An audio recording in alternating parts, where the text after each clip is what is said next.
Hey brother, and greetings future Dark Lords of the world. Today we're going to be discussing one of the most infamous wizards of all time, Voldemort. Do you pronounce the T, is it Mort or More? I just feel pretentious saying more, so I'm saying Voldemort. And the lengths he went through to achieve immortality, specifically through Horcruxes. Where did he go wrong? What did he do right? And what steps can you do to ensure that your Horcruxes aren't destroyed by a 17-year-old boy? All that and more in today's video. Hey,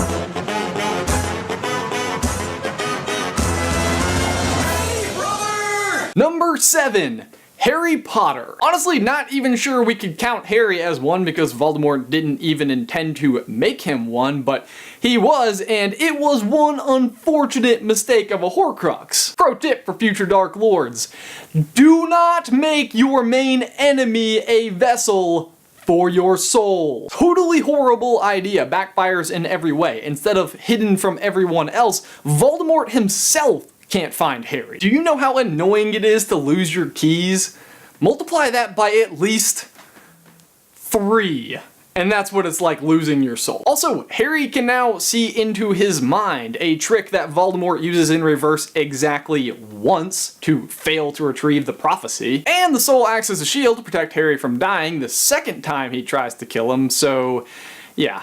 Rookie mistake. Number 6, Nagini. So if you're trying to be immortal, maybe don't put your soul into something mortal. Is it mortal or moral? No, yeah, mortal. Sorry, I'm having trouble with my silent T's today. Furthermore, maybe don't send said living mortal being out into battle. You lock the inanimate objects like in dark hidden places, and then you leave the living being right out in the open. If you want it to kill stuff, fine, but maybe don't send it against like an army. Amateur hour, Voldemort. Amateur hour. Number 5, the Diadem of Ravenclaw. Now, you might think that this would be higher on the list, but it's not, because Voldemort doesn't put his own protections on it. He relies on those that are already in Hogwarts, and I guess I can see why you might do that. Like, you must be a Hogwarts student and be clever enough to find the room of requirement and then need to use the room of requirement to hide something, and then while in the process of hiding that something, find the diadem and put it on. So yeah, seems kind of hard to get to. So what was his mistake? Have you seen this room? Apparently every wizard that has ever existed has dumped something inside of it. It's so full of stuff that apparently those first 3 requirements, however unlikely, are being met all the time. What is it with wizards and hiding stuff? Is this why Hufflepuffs are a thing? Because they're good finders? Also, how is the room not just like common knowledge at the school, if that many people have found it? Really, it's kind of lucky that nobody ever did try it on, because you know what anybody ever does when they're in the presence of a tiara or a crown or something? They try it on. Always. Hey look, a crown. Number 4, Marvolo Gaunt's ring. Finally, Voldemort starts hiding with his head. The ring is actually pretty well hidden, being buried in the dirt inside of his mother's old home. A dwelling that Voldemort actually decided he needed to put enchantments on. Smart. Bonus points for the effectiveness of using the Horcrux as a weapon, as it does, or, well, could have killed Dumbledore. What holds the ring back is that if you were looking into Voldemort's past, this is probably one of the first places you would look. His mother's old home is kind of obvious if you ask me. Number 3, the diary. Now, you might think that this should be lower on the list, but I actually disagree. The main thing that it has going against it is that it has little to no protection whatsoever, and it's just a common household item. But both of these actually work in its favor because no one suspects it, and the lack of protection makes it weaponizable, and it does a ton of damage and should have killed Mrs. Norris, Colin Creevey, Justin Finch-Fletchley, Hermione Granger, Ginny Weasley, and nearly headless Nick. 4 people and a cat and a ghost would be dead, or dead-er, if not for a series of reflection-related misfortune on the Basilisk's part. I mean, can you imagine the conversations he's having when he gets back to the chamber? Did you get him? No?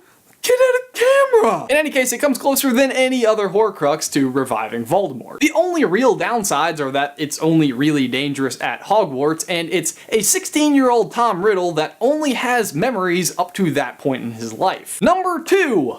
Hufflepuff's Cup. The cup is a great example of how to hide a Horcrux by taking advantage of existing security measures. Unlike the diadem at Hogwarts, where any given high schooler can just walk in whenever they need to hide something, Gringotts offers immense and perfectly legal protection. The only person to ever break into a vault in the bank before was Voldemort himself, and this vault, Bellatrix's, was even deeper in the bank. Just getting in at all is nearly impossible unless you have the help of a goblin. Then you have to escape the multiplying treasure jinx, and then even after that, you still have to get out of Gringotts, which involves getting past a dragon, so good luck with that. You're an aspiring Dark Lord, I would definitely consider a vault at Gringotts International Wizarding Bank. All the security you need to keep your dark objects, gold and soul, safe. This video is brought to you by Gringotts International Wizarding Bank. Prices subject to change, results may vary. Member FDIC. Number 1.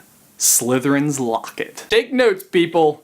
This is how you hide a Horcrux. I mean, I think this could and should replace the phrase needle in a haystack. Man, you will never find it. It's like finding a locket and a potion in a basin, in a pond, in a cave, on the edge of a cliff in the middle of the ocean. Rolls right off the young. Seriously, if they were all this well hidden, Voldemort would have nothing to worry about. Because unless you somehow come across that one memory where Voldemort scared those kids by that cliff, you have no chance. Even when you find it, you have to sense the magically hidden door, correctly interpret that it needs payment, then correctly guess that that payment is blood, then find a rope to a boat in the dark. Personally, that one sounds like the hardest. Hope you brought 2 people with you, then survive drinking the potion that makes you relive your worst memories. Seriously, what is that potion? Essence of Dementor? And then fight off the Inferi. Voldemort must have giggled at the protection surrounding the Sorcerer's Stone. By comparison, it was laughable. But then an 11-year-old got through, so I guess in general it was laughable. The only thing that it really has going against it is that despite all of the obstacles, someone else got there before Harry. Final note to future Dark Lords, do not underestimate House Elves. They undermine Voldemort like 3 times. And there you go, that's our ranking of the Horcruxes from worst to best. For our question of the day, what do you guys think? Which ones are most well protected and which ones are the most dangerous? Be sure to let us know in the towel section down below, like this video and subscribe to the channel if you haven't already. If you'd like more Harry Potter Horcrux action from us, you can click right here to figure out how Dumbledore may have created a Horcrux, or right here to see how Harry may have ruined the Dursleys' lives. But Jay, that is everything that I've got for you today, man. I will see you on Tuesday.